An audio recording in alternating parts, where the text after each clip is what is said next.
भावा बैठल बेटी के पापा हो रोवे। आजो बेटी सपनवा हो भइलू, आजो बेटी सपनवा हो भइलू।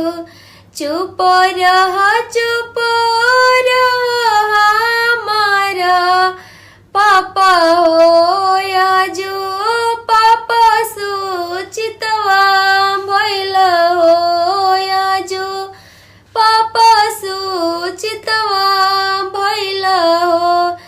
दुआरा पर वेलन बेटी के, दुआरा पर रोवेलन कवन भैया हो, आजो बहिनी पराया भइलू हो, आजो बहिनी पराया भइलू हो।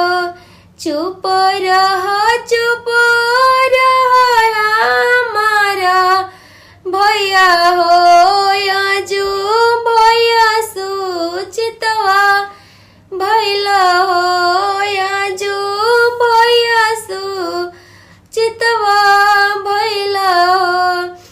आमावा के डलिया बैठल चिरैया बोले, आजो बेटी सपन